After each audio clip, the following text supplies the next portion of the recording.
SP news కి స్వాగతం. కాకినాడ జిల్లా జగ్గంపేట ఫిబ్రవరి 8వ తేదీన జగ్గంపేట మండలం ఇరిపాక ఏలేరు నది తీరాన వేంచేసి ఉన్న శివకేశవుల క్షేత్రంలో ఫిబ్రవరి 7, 8, 9వ తేదీలు నిర్వహించే దైవ కార్యక్రమంలో భాగంగా రెండో రోజు అన్నవరం దేవస్థానం ఆధ్వర్యంలో ఎమ్మెల్యే జ్యోతుల నెహ్రూ మణి దంపతుల పర్యవేక్షణలో శ్రీరామ సత్యనారాయణ స్వామి వారి సామూహిక వ్రత మహోత్సవం నిర్వహించారు. కాకినాడ జిల్లా టీడీపీ అధ్యక్షులు జ్యోతి నవీన్, లక్ష్మీదేవి దంపతులు, నెహ్రూ కుమార్తె తోట సునీత, సర్వారాయుడు దంపతులు పీటలపై కూర్చుని వ్రత మహోత్సవం నిర్వహించారు. 700 మంది దంపతులు సామూహిక వ్రతాలు నిర్వహించారు. వచ్చిన భక్తులందరికీ అన్నవరం సత్యనారాయణ స్వామివారి ప్రసాదం ప్యాకెట్స్ పంపిణీ చేశారు. సాయంత్రం బ్రహ్మ సత్యనారాయణ స్వామివారి దివ్య కళ్యాణం నిర్వహిస్తున్నామని, ప్రాంతమంతా సుభిక్షంగా ఉండేందుకు లోక కళ్యాణార్థం ఈ దైవ కార్యక్రమం నిర్వహిస్తున్నామని ఎమ్మెల్యే జ్యోతుల నెహ్రూ తెలియజేశారు. ఈ కార్యక్రమంలో పలువురు ప్రముఖులు, కూటమి నాయకులు, అన్నవరం దేవస్థానం వేదం అధిక సంఖ్యలో భక్తులు పాల్గొన్నారు.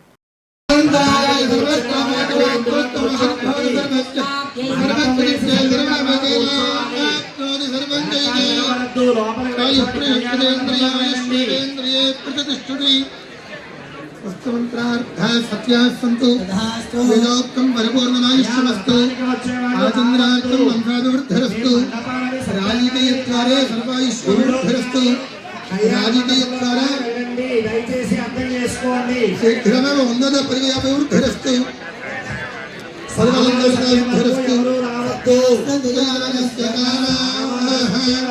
మళ్ళీ ఎవరు ఇలా రాకండి, అలాగే వెళ్ళిపోవాలి. వెళ్ళిపోండి, కొబ్బరికాయలు కొట్టండి, మీ ఇళ్ళకు వెళ్ళండి, దయచేసి కూర్చోకండి. మీకే కూడా మనకు సంభవించాయి. అప్పుడు ఈ భగవంతుడిని జ్ఞాపకాన్ని తెచ్చుకుని ప్రార్థన మాత్రమే చేశారు. భగవంతుడు ఆనాటి రాత్రి చంద్రకేతు మహారాజా వారికి కలలో కనిపించారు. రాజా, నీ ఖైదులోని షాహుకారులందరూ కూడా దొంగలు కారయ్యా, నా భక్తులు నా శాప కారణంగా నీ ఖైదులో బంధింపబడి ఉన్నారు కనుక ఉదయాన్నే పంపించు.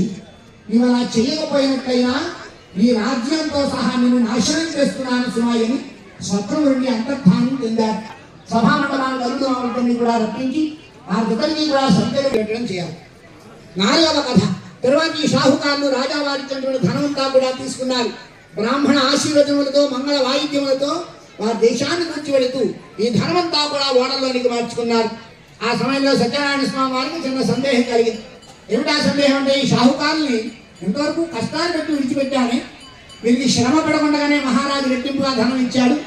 ఇప్పుడైనా సరే నేను కానీ నా వ్రతం మాట కానీ ఏమైనా జ్ఞాపకం ఉన్నదా లేదా అని పరీక్ష చేద్దామని ఒక సన్యాసి రూపంలో మళ్ళీ రెండో దప్ప ఎవరైతే మిగిలిపోయినటువంటి భక్తులు ఉన్నారో వారందరికీ కూడా ఇప్పుడు వ్రతం చేసేటటువంటి పరిస్థితి ఉంటుంది. వచ్చి లైన్లో కూర్చుంటే మరి మళ్ళీ వ్రత కార్యక్రమాన్ని మొదలు పెడతారు. ఆ అవకాశాన్ని మాకు కల్పించమని చెప్పి కోరుకుంటున్నాం.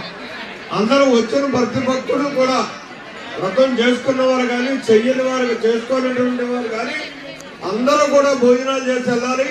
ఇది దైవ ప్రసాదం. ఈ ప్రసాదాలు తీసుకుని వెళ్ళాలని చెప్పి పదే నేను కోరుకుంటున్నాను.